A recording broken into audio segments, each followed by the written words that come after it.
Hello, everyone. Thank you so much for coming today, and thank you, Hudson River Museum, Sarah Linda, and everyone for convening this panel and asking me to participate.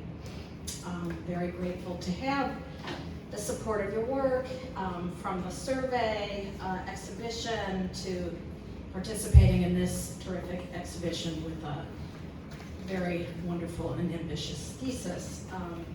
Thank you, David and Tracy, for your inspiring and urgently important work on the Hudson River.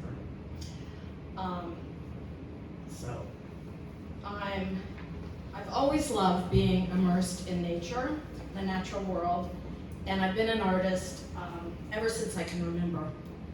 As the poet Elizabeth Alexander writes, we turn to the arts to illuminate and help us make meaning and find connection.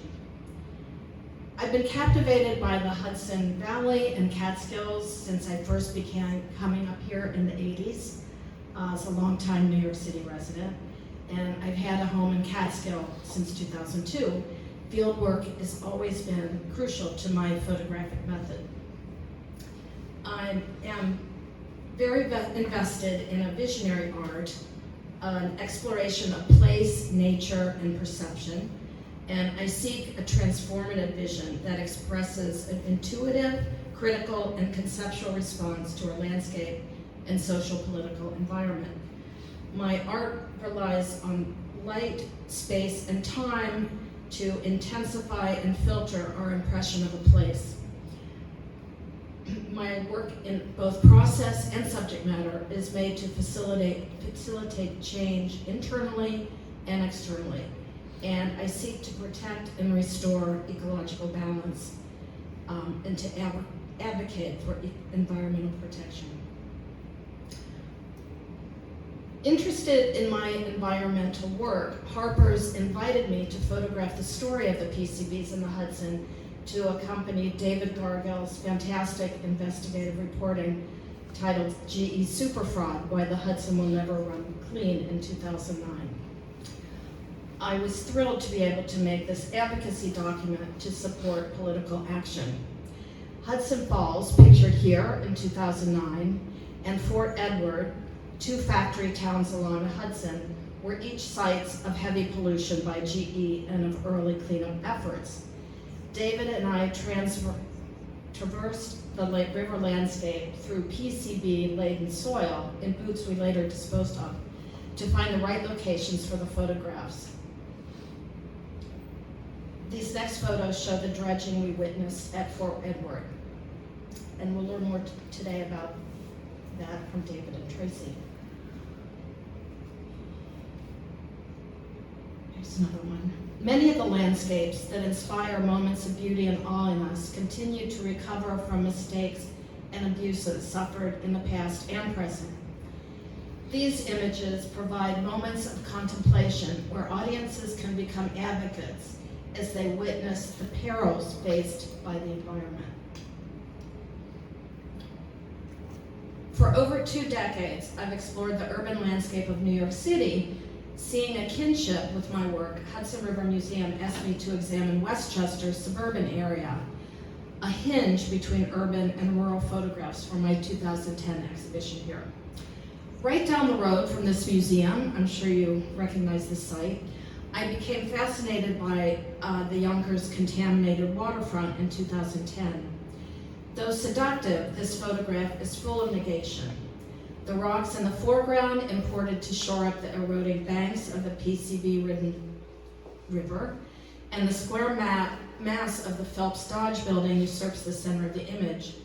The factory squats at the horizon where clouds echoing Frederick Church's paintings contrast with the polluted water's sharp clarity.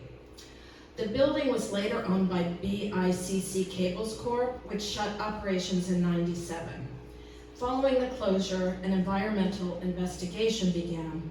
After nearly 2 decades of active cleanup, the DEC released a report in 2017 that said the site had met the requirements to be taken off the Superfund registry. Crucial to my work on this project, in 2009, I photographed Indian Point, where radioactive contaminants had leaked into the groundwater in the Hudson River from the nuclear plant's spent fuel pools for years. The red nose of this Peekskill Inn's umbrella parallels the chimneys of the power plants, and the photograph's focal plane emphasizes the chain link fence barbed ridge, calling attention to attempts at containment and protection, which we now know have failed.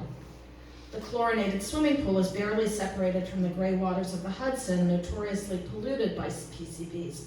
And under it all, the Ramapo fault lines threaten to break any division. Indian Point is significant to the cleaning up of the Hudson because the radioactive materials leaked into the river and their impact on the local system. And I wanted to ask Tracy if she would share a little more about what's going on at Indian Point. Sure, thank you, Susan. It's a beautiful image, very evocative. So Indian Point has been closed since 2021. It's no longer generating nuclear energy, but it is now being decommissioned, and it is a de facto permanent nuclear waste site in our community because efforts to create federal nuclear waste repositories in other communities have failed. So basically every community that has a nuclear waste plan will eventually or already has a permanent nuclear waste site in their community. So now the work is just trying to make it as safe and clean as we can. Riverkeeper sits on the decommissioning oversight board, and I'm happy to report that the spent fuel rods have now been safely put into their permanent home in casks. So they are now kind of safe and out of their old spent fuel pools. But as Susan mentioned, those spent fuel pools during the operation of the plant did leak, and we have contaminated groundwater underneath this plant site now, and we're very hard at work to try and get Holtec, the decommissioning company, to remove that radioactive wastewater. And that is a big challenge. So happy to talk more about that in the Q&A. Thanks, Susan. Thanks, Tracy. When I first visited Alana, that's Frederick Church's remarkable home overlooking the Hudson River and mountains, I was fascinated by the landscape's sublime beauty and embedded history. Here I show on the right my large-scale photograph of Alana alongside Frederick Church's Winter of 1870. Church's paintings from Alana had magnificent skies, the focus offsetting his omission of all the smokestacks that would have been on the Hudson's banks at this period. The artists of the Hudson River School would paint tree-covered hillsides in place of deforestation brought on by the 19th century industry. These illusions helped to form the mandate of Manifest Destiny and are still propagated today as city dwellers escape to the woods upstate, industries ship materials up and down the river, and the land is cleared to sustain the market for quaint rural homes. In 1997, in my 1997 photograph, this complex loop is marked by a smokestack's plume in the center of the view. It's a little hard to see right here, but you can see it in the real life photo. Exploring the area surrounding Alana, I found that all that's left of, on the right, the Atlas Cement Factory was this archaeological remnant of an industrial past crumbling into and marring the landscape. When I made the picture in '97, I wasn't aware that Church had painted this one view of the Hudson River with factory by moonlight in 1845. It's a very unusual view from him. I think the only one where he included a factory. It was fascinating to me to come upon his small celebratory painting, merging nature and economics. This coincidence partly inspired my series, I Catterskill, weaving a dialogue between light, color, and a sense of place of an American wilderness idealized the Hudson River School painters and the degraded environment we live in today. My inquiry into the forces that animate a place is a through line through much of my work. I'm inspired not only by the historic and cultural influences that vibrate in a setting, but how we gather up these bits of data to form an idea of landscape. These words articulate my desire to capture the immersive act of beholding. Through manipulations of light and space, I seek to slow down the moment of observing so we can see deeply into a landscape and contemplate where we are.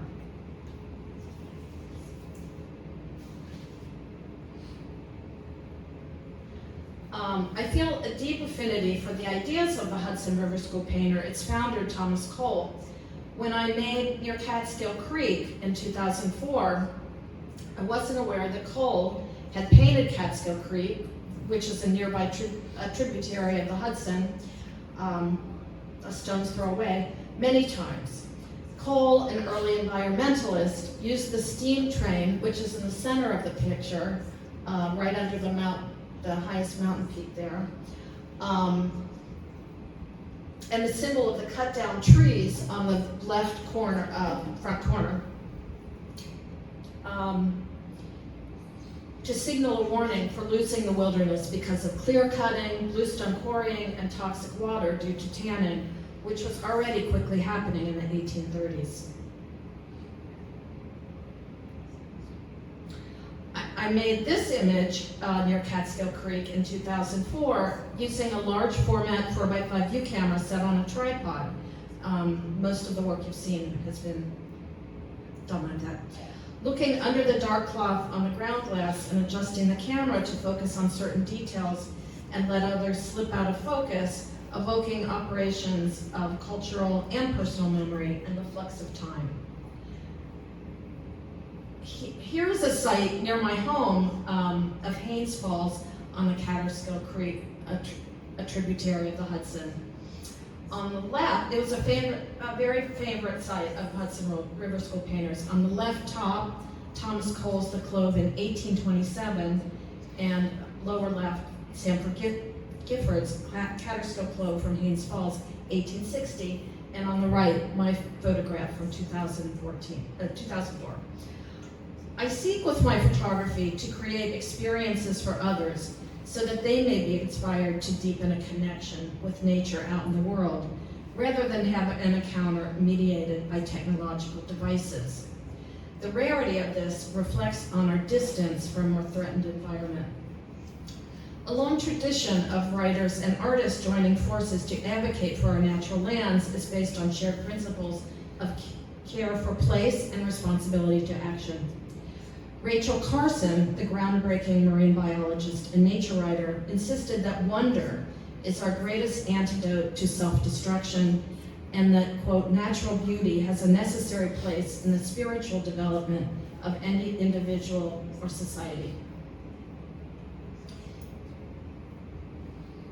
These recent immersive images made along the tributaries of the Hudson near my home are informed by the same ecological concerns that have fueled my art and social practice over 20 years. Captured by my lens, here our most precious life source, water, becomes a site of transformation, renewal, instability, and environmental peril. The title of this body of work, Voice of Silence, is taken from a poem Robert Kelly wrote in response to the work. With Voice of Silence, I likewise reference Rachel Carson's Silent Spring in still images, video, and indoor and outdoor installations. Much of this work was completed during the pandemic, thinking about how art offers an antidote at a time when we need its power of healing in the world, and this remains urgent today. Where light, water, rocks, and trees meet, I make photographs on site at the creeks that flow into the Hudson. I use a simple digital camera with a single exposure by manipulating the lens's focal properties so I see and can adjust the imagery. There's no compositing in Photoshop. It's crucial that these are made in the field with an intimate connection to the earth, keen observation, the intricacies of sensoria of color and form, temporality, and life forces shape my attention. I counter today's digital dehumanization and environmental loss by exploring an ecology of vision, pushing the boundaries of the focal properties of the camera lens in large-scale photographs and an immersive video installation. A fresh perspective can awaken us, encouraging a viewer's lived experience of feeling, imagination, and spirit, connecting to a deep awareness of being, of what will be lost, inspiring us to protect the environment and facilitate change in our everyday lives. I'd like to conclude with a 1-minute video. It will be part of a multi-channel video installation I'm making. The video consists of still photographs, including this one on the screen. The video speaks to our goals here today, preserving our ecosystems and beauty and clean water.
Thank you, Susan. Oh, sorry. And thank you to the folks at the Hudson River Museum for sponsoring this event and putting it all together. And of course, thank my fellow panelists.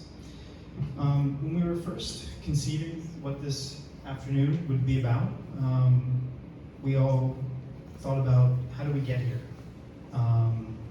And so my remarks address that and start there.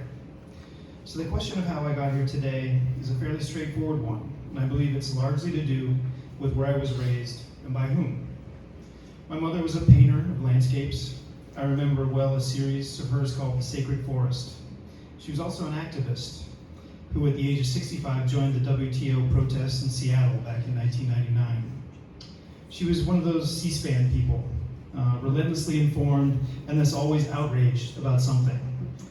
I definitely acquired my distrust of bureaucracy from her.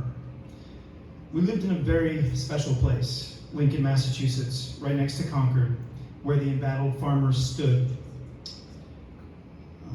which seemed worlds away from anything as grand as globalization, and remains something of an anachronism today.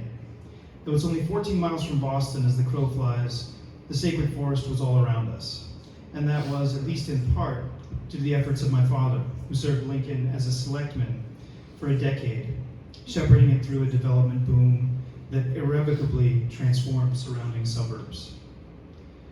Conservation and preservation were the town's guiding lights, and this was a result of historical forces as much as anything else.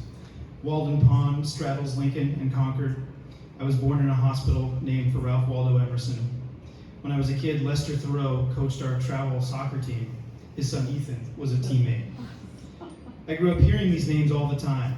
They were part of the atmosphere in that incongruously pastoral place. When I studied American literature as an undergraduate, my understanding of all these names and places deepened, and my appreciation for them grew. But I suppose it wasn't just scholarship that accounted for this appreciation. It was travel as well, being out in the world, which brought with it the realization that other towns hadn't been so lucky and had, in fact, sacrificed a great deal for the progress that we all, on some level, enjoy. When my wife and I moved up to Hudson, New York in 2008, we spent a lot of time on the waterfront, at Olana, Poets Walk, and Claremont, crossing the bridges that traverse the Hudson. Its majesty is so obvious and overwhelming, but beneath all that, there is the awareness that it is, on a material level, tainted. This storied and alluring thing is at arm's reach, but we can't really embrace it as unreservedly as we'd like to.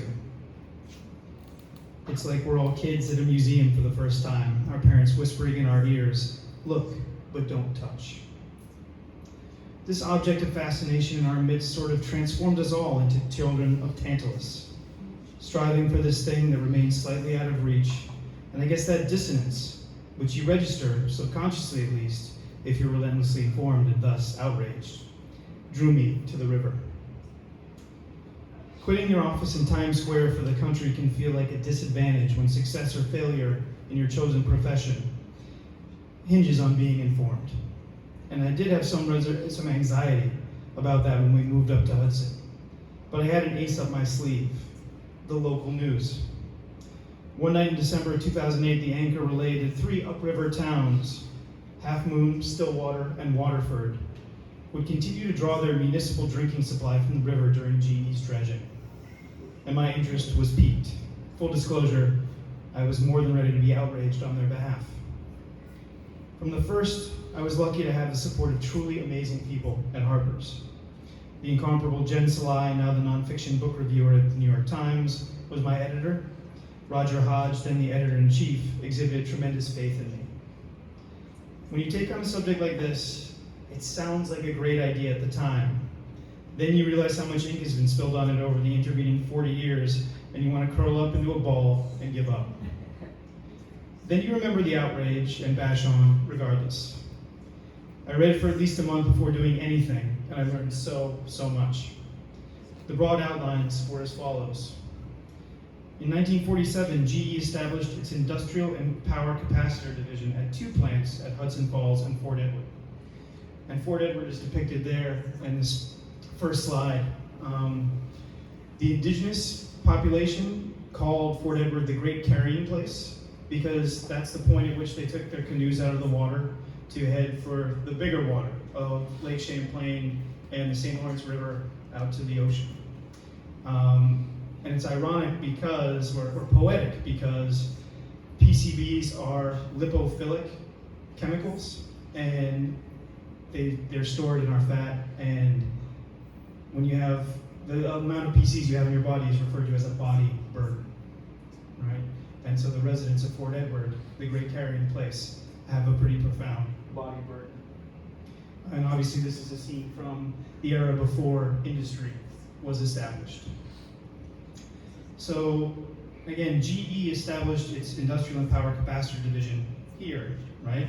At 2 plants at Hudson Falls and Fort Edward, adjacent towns stacked right on top of one another along the river's eastern bank, about 50 miles north of Albany. To insulate their capacitors, GE used pyranol, its trade name for the specific polychlorinated biphenyls, or PCBs, that it purchased from Monsanto's chemical works in Anniston, Alabama. The toxicity of these chemicals had been well established since the 1930s. Today, they are widely acknowledged as human carcinogens, though the EPA still inserts the adjective probable into that phrasing. 40 years later, state and environmental regulators identified PCBs as the chief chemicals of concern in the Hudson, though there was competition, to be sure. PCBs were outlawed in 1977 and production was banned nationally in 1979. Meanwhile, several river-centric NGOs in the Valley and national environmental organizations based in New York City began to lobby hard to hold GE accountable and to clean up its mess. But GE was GE, emblem of American industry, at one time the 5th largest company in the world, and it had powerful allies, including New York's Gerald Solomon, known as the congressman from GE, and well-deserved, and former New York Governor Hugh Carey, who once vowed to drink a glass of PCBs to dismiss public concerns about these persistent organic pollutants. Sure, thank you. And again, PCBs are today what part of the cohort of compounds that we call forever chemicals, which have all found their ways into us. Over the years, GE spent millions in political contributions, leveraging its largesse in the halls of power and in the upriver company towns that were most impacted, funding groups that advocated hard against an active remedy like dredging. Ultimately, the battle over the Hudson became the holy grail of the national environmental movement. The thinking was that if GE could be held accountable in New York, where it had so much influence, then polluters could be held accountable anywhere.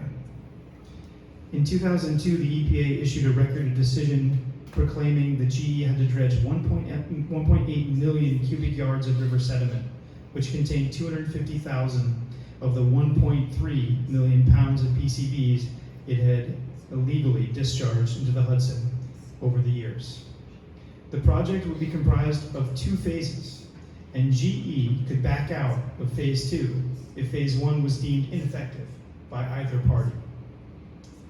I didn't have a deep background in science and nature writing, and I was not a reporter on the environmental beat, but I was heartened by the example of Bob Boyle, a pioneering freshwater advocate and founder of Riverkeeper, who harnessed his experience as an angler and his platform as a writer for Sports Illustrated to break the PCB story nationally in 1970 with the article, "Poison Roams Our Coastal Seas." I went out to Schoharie County to visit him, and he was an absolute treasure. He led fights against GE, the Westway, numerous power plants, and had lived such an estimable and interesting life. He was also an epic storyteller, a larger-than-life figure for sure. He insisted that I get in touch with a fellow named Walter Hang, a NIPERG veteran who ran a firm called Toxics Targeting, which used FOIA requests and public data to geolocate every hazardous release in New York State. This is valuable information for anyone involved in real estate, so that's how he kept the lights on. Walter was perhaps the most important source I had. He was the most fastidious and detail-oriented person I'd ever met. He had a long-standing interest in the Hudson and was passionate about environmental cleanup. He was a stickler about the law, which called for source removal, and it drove him crazy that regulators so often settled for source control, especially when it came to problems of scale. Walter was certain GE's contamination at the plant sites was more extensive than anyone involved would acknowledge, and he urged me to get updated monitoring data from the DEC that he could then analyze to prove as much, which he ultimately did. Among the dozens of people I interviewed, I'd say my second most impactful source was Tim Gray, the director of the Housatonic River Initiative. In his trove of documents, I found an internal GE memo from 1969 stating that the capacitor division used 10 million pounds of PCBs annually, quote, probably more than the rest of the company combined, end quote, but could only account for 9 million in terms of products shipped. That meant that they were losing 1 million pounds of PCB a year, and they operated for 30 years. How then could only 1.3 million pounds have made it into the river, where each plant had outfall pipes intentionally draining directly into the Hudson, when 1.6 million pounds of the stuff wound up under a parking lot at the southeastern corner of the Fort Edward plant by accident? And public works folks from nearly every Hudson Valley municipality told stories about how GE would give away tanker trucks of waste PCB oil to spray on dirt roads in place of calcium chloride to, quote, keep the dust down. The upshot of my reporting was that the 1.3 million pounds figure, upon which the remedy was based, but neither side would own or explain the math on, was a gross underestimation of the problem scale, and that all that contamination would be left in place due to the regulatory preference for source control over source removal would imperil any short-term gains realized by dredging. While reporting the piece, I was grateful for the support of my dear friend Andy Thompson, who guided me on a trek to Lake Tier the Clouds, where the Hudson rises. I was also lucky to have the help of John Lipscomb, Riverkeeper's longtime Riverkeeper, who took me out on the Hudson during the dredging. Last but certainly not least, I was extremely fortunate to have Susan's company as we spent a day exploring the dredge area on foot and to have her as a collaborator on the piece itself, with her images documenting our story subject in a manner far more articulate than words. When the article was published in December 2009, I quickly learned that I had somehow managed to outrage GE, the EPA, and all the river advocacy groups who had pushed hard for dredging. I stood by my reporting, confident that my outrage was ethically and empirically sound, and time did eventually tell. In 2016, NOAA data indicated that contamination persisted at higher than acceptable levels, and Basil Sagos, head of the New York DEC, called for an expanded cleanup. So did Ned Sullivan, a former DEC head and the longtime director of Scenic Hudson. I believe the current data on the river is even more convincing in bolstering the article's claims, and that is Tracy's terrain, so I'll cede the floor to her.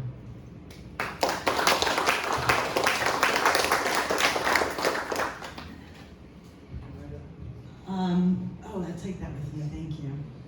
So, I love hearing this story in David's words and through Susan's eyes. It's so much more pleasurable than the attorneys that just, that I talk to about it all the time. It feels much more dry in the offices of Riverkeeper. So I really love the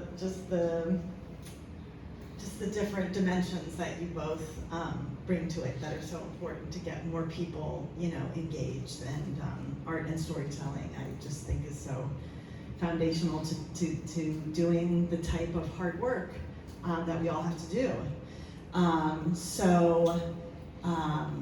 I do have a background in the arts, but my current role is at president of Riverkeeper and the Hudson Riverkeeper, where I work with attorneys and scientists and storytellers and great community organizers.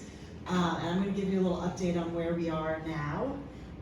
David gave a great storyline on the history, so this is just kind of a restatement when the dumping was taking place, when it was designated as a state Superfund site, a federal Superfund site in '84, and then how long it takes. I mean, this is a battleground in here to get from that declaration to agreeing to actions, and GE fought mightily and had incredible ad campaigns to try and do nothing. So we get to 2002, and then the dredging happens, another big break between agreeing it needs to happen and then what is actually happening, the remediation work, and then the completion of what was agreed to. So what happens with Superfund cleanup sites is basically the essence of a Superfund site is there's a very large scale pollution site where it can be traced back to a specific polluter or polluters. The federal government, in the form of EPA, puts the money in to do the cleanup, and then they give the bill to those polluters. So unfortunately, there is a negotiation process where the polluter actually has to agree to what the scale of the cleanup is going to be. So it's a huge weakness in this law. And that's why it takes all these years, because the polluters don't want to spend money cleaning up. So that's the essence of the process. And then after whatever the agreed to cleanup, which we call remediation or remedy in legal environmental terms, once it's completed, then they have to do a 5-year review. Every 5 years, they have to go back and say, did it work? Because a lot of these cleanups like this one, it's not an immediate, we get everything out of the water and it's done. It's, okay, we're gonna agree that there's 1.3 million pounds in these locations, and we're gonna dig it out there, and that should solve the problem. And then in 5 years, let's check and see how we're doing. So this is the site, just to give you all some reference. Here's our bigger map. Here we are down around here. So this is all in the upper Hudson. This is Troy, which is just north of Albany. And this is the main area that is the Superfund site where most of the PCB contaminations happened. And it's divided in 3 sections, and I only say this because it comes up in my slide later, that there's River Section 1, very up at the top by Fort Edwards, and Hudson Falls, where we saw beautiful photos and paintings. That's about 6 miles, and then River Section 2 is about 5 miles, and then 30 miles is River Section 3 down to Troy. So what we're concerned about at this point, so right now we're about to have our third 5-year review. So the first 5-year review came out and it was actually issued while they were still doing the cleanup. And the EPA decided it's gonna work. First 5-year review, gold star, looking good. Second 5-year review, it was done, and we weren't really seeing yet that we had hitting targets, so they said more data needed. And now this third 5-year review, what we want, Riverkeeper and the coalition that is the Friends of Clean Hudson and the public, and I'm sure these folks, is the behind door 3, not sufficient. So EPA can make 3 determinations. It's great, gold star, and if they say that again, now that it's done, they're done. Game over, it's done. You put it in the filing cabinet. 2, we need more data, so kick the can, 5 more years, we'll just wait and see what nature does and if it makes it go away on its own, because we're in the phase now where dredging's complete, so we're in what's called natural remedy. So does it get buried by clean sediment? Does it all wash out in the tides? Does it evaporate?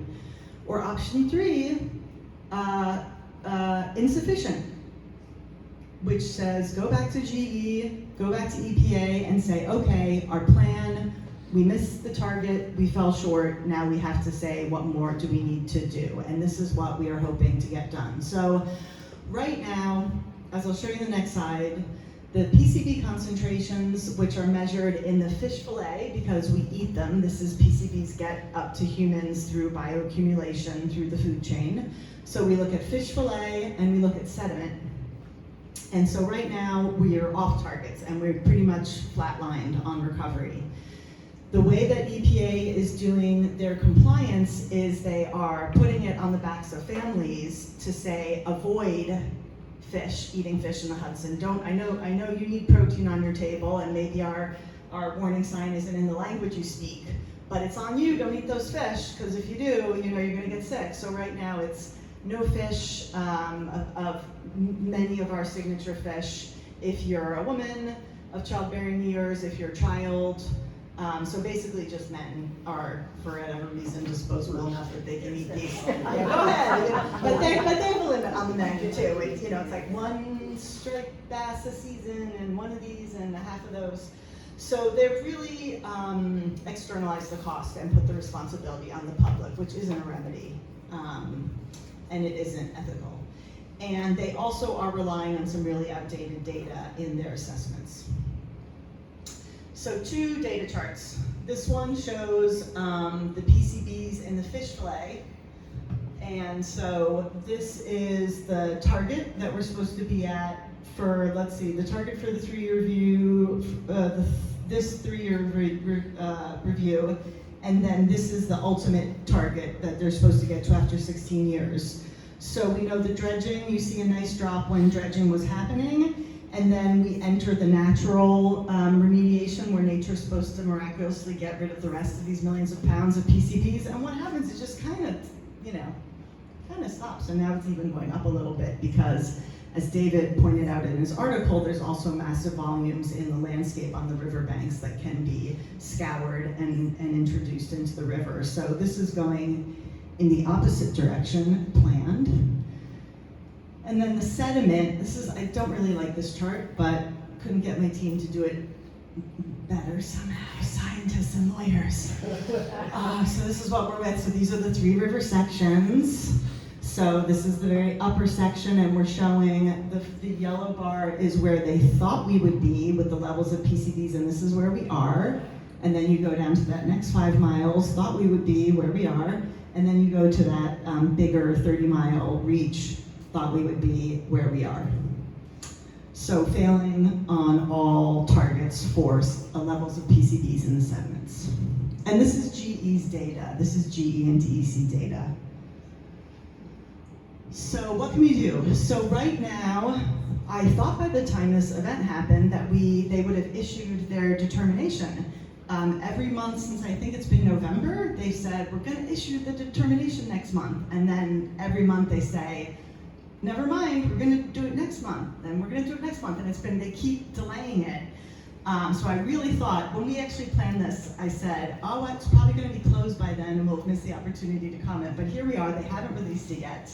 So what you can do now is you can sign up on our mailing list, and I'm going to give it Sarah Linda pass around.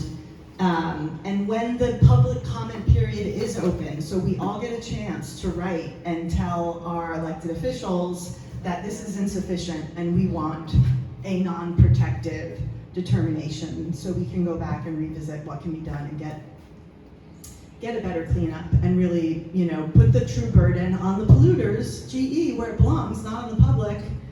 And honestly, mostly our low-income and immigrant communities who are out there eating these fish and poisoning their families, most of the time unknowingly. So this is what we have to fix.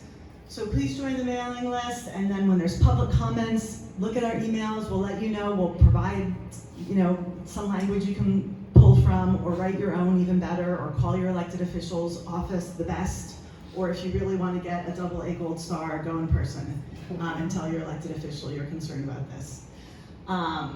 So that's what we can do, that is where we are at, and this is the Riverkeeper website. So with that, I'm just going to thank everybody and open up for questions for all of us.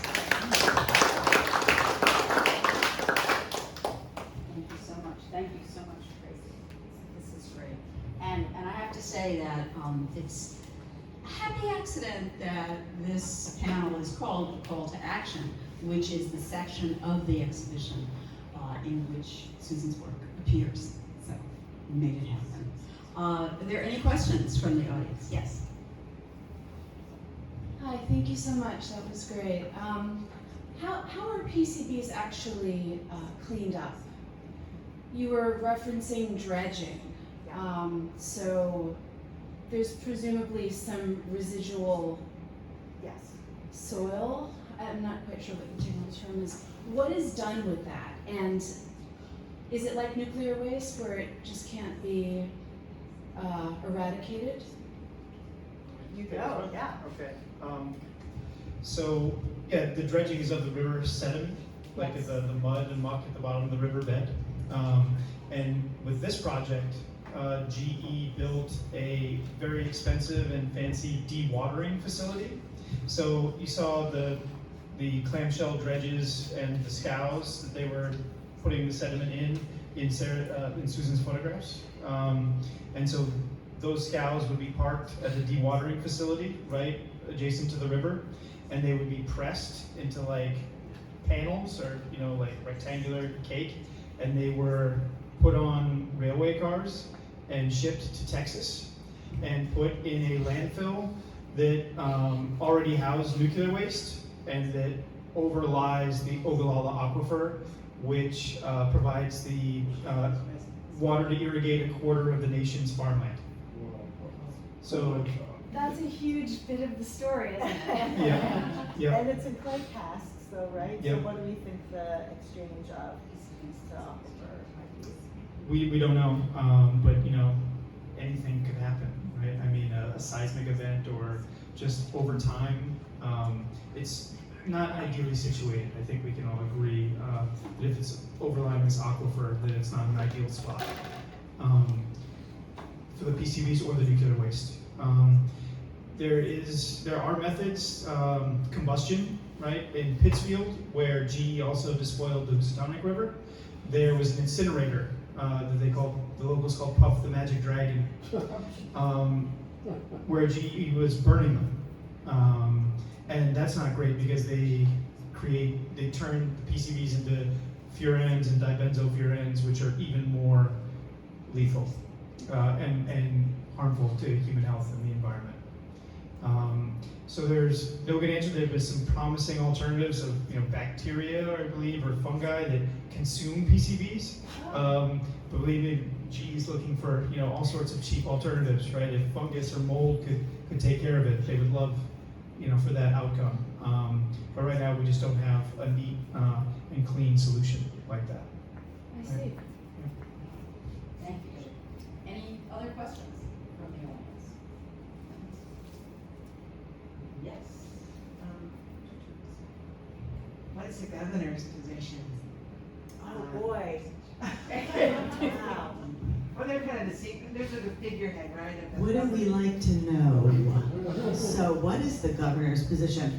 So last time that we did the 5-year review, the DEC, New York State DEC was with us and said we need not protective determination, and they came out and supported the advocacy community's position. Governor Hochul's being very quiet.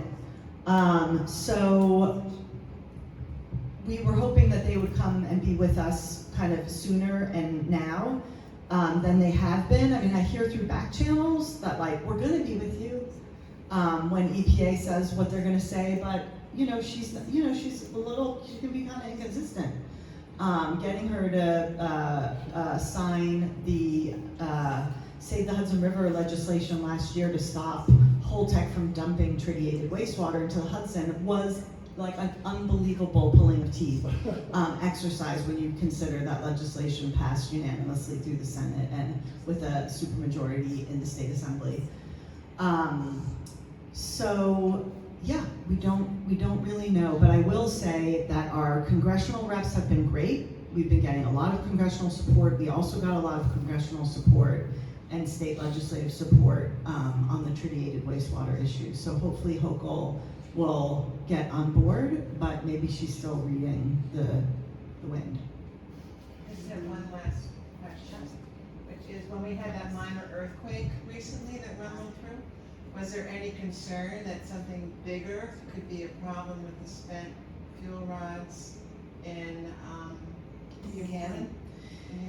Yeah, so where they have been permanently stored, apparently is responsive to the different fault lines there. So that was taken into consideration in the permanent storage sites. So not so much, it'd have to be something like really big and off what's the usual for that to be a risk.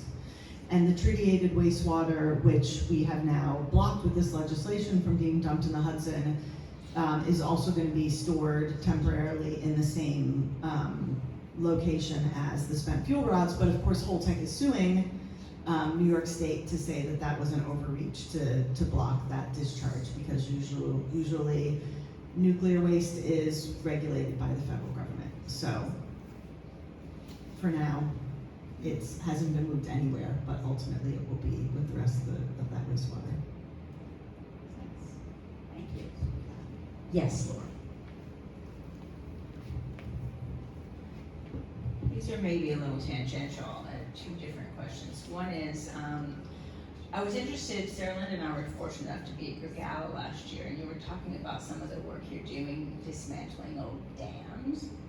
And how does that, people might be interested to know how that connects to keeping the water clean, and also since we are down here, outside of the range that you're talking about, how does what's going on there affect, our water right here in Yonkers, because we see people, fishing even down at the marina all the time.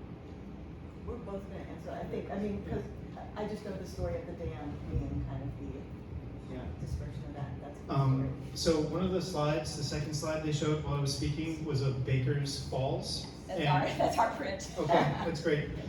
Thank you for that. So there was a dam there, and that's immediately downriver from both of GE's plants, so just south of Fort Edward. And when that was removed, the water level further down declined by 14 feet. And so if you can imagine, that's the new banks of the river that were created after that were former riverbed immediately downstream from GE's plants. So if you can imagine, they were totally nuked with PCBs and just saturated. And so now that's the riverbank. And not to mention everything that was just loosed and set downstream during the destruction of the dam. And so what the DEC did, because that's another issue that's at play here, the Superfund site is only the river. And so the EPA's authority is limited to between the banks. And everything else is New York State DEC. And so that's another sort of administrative and logistical hurdle, right? It requires more collaboration. There's different authorities at work. And GE loves that divide and conquer sort of ability that sort of bifurcation of responsibility affords. So those are two examples. Right now, those old former riverbed, now the banks are just capped and left in place, and whatever can wick into the river from those riverbanks and those territories. The other thing that speaks to just generally why if we're not eating fish out of the river, like how does it impact us? And I think you can back me up on this. If you don't have broad scientific consensus on something, GE's not going to agree to do anything. And so there is broad consensus on ingesting PCBs and their harm. What there's less broad scientific consensus on is the aerosolization of PCBs. They're forever chemicals, they're incredibly resilient and durable in the environment, but over time they do weather or oxidize, and as they lose chlorine atoms, they can be absorbed into the air, dissolved into the air, become a gas, become aerosolized. And because the lower Hudson is tidal, they get put on the land and then they dry out and then they can evaporate. So it's really an ideal mechanism to disperse PCBs everywhere. And Hudson River PCBs have been found in Antarctica. And that's because they get caught up in the air in the global transport system. So it's, we're at a call to action here. And so, if you're thinking, oh, this isn't a big issue, it's just the people eating fish out of the river. No, it's everybody. And Dr. David Carpenter, who you guys gave an award last year. Yep. You got his lecture on Yep. aerosolizing PCBs. Yeah. Right. You were there. He has done tremendous groundbreaking work on this subject, and he's found that residents of the Hudson River Valley lead healthier than average lifestyles, if you can believe it. They, all the farms around, they eat more vegetables, there's less smoking, there's less obesity, but yet they have higher than average rates of heart disease and diabetes and other maladies that are associated with PCB toxicity. So. Yeah, so I'm gonna just add one thing to David's very good, helpful answer to that. On your dam question, so at the last year we were talking about removing dams in the Hudson River to open up more habitat for our fish because our fish are in decline and under so much stress. And because of this cataclysmic taking down of a dam and releasing PCBs into the Hudson River and around the globe, because that was such a major F up for the people who did it, dam removal in the Hudson River stopped for a long time, and new regulations went into place to say that we have to do very, very extensive sediment testing, and then have plans for all the sediment remediation behind the dam before we can take any out. So it has made dam removal in the Hudson really expensive. And Riverkeeper's trying to do that work now, both to open up new habitat, like I said, and also address some threats from climate change and heavy rain events. And we have these old, dilapidated, abandoned dams that are at further risk of breaching and creating catastrophic flooding events downriver. And it's very hard for us to compete for funding federally because it's so expensive in New York, and it's part of the legacy of this tragedy of letting these PCBs go free without doing that work. But we're starting, we're trying to build more momentum there and reconnect our river systems as much as we can. Any other questions from the audience? I actually had one question, and this might not be fair, but talking about the waste, nuclear waste and PCBs going to Texas, for example, to a landfill. How does that work? How is it determined where this dangerous waste is taken? And I'm thinking it's gotta be a big business. So probably all of an opinion on that. That's kind of the genesis of the environmental justice movement, is the communities who are on the receiving ends of waste from places like New York, kind of saying, what? We don't want this here either. So it's really about, who has the least protection from their local Department of Environmental Protection, who has the most captured local government in terms of being willing to do a favor you know, for a GE, for an Entergy, for any of these major polluters. So it's the same communities, you know, over and over again. A lot of places in Appalachia, certainly Texas takes a lot of waste. And it's a travesty, and I think as we become more informed doing this work, there's more of an awareness that we can't do that we also have to be full cycle responsible for our waste. There's a big controversy right now. A lot of New York City's solid waste is burned at a plant in Peekskill called the Wheelabrator plant, and the residents there are kind of saying, why do we have to breathe in New York City's solid waste in our air? You know, that's not right. So it's a big conversation. Riverkeeper has been a proponent for the decommissioning of Indian Point to keep the tritiated wastewater in our community. And one of the things that Hope Tech is proposing is to ship it down to Appalachia, where they can aerosolize it and turn it into air pollution. They can incinerate it. You know, there's just less protection for the public there. So we're actually saying, no, this is our waste, this is our problem, we want it stored here to our standards. But it's certainly more economically advantageous for the companies to send it to communities with low regulatory protection, where they can dispose of it more cheaply. I mean, generally goes to places with not a lot of economic activity, not a lot of other things going for them economically, where they need the tax revenue, or they're grateful for the tax revenue, and I think that's the case in this Texas community. Thank you so much.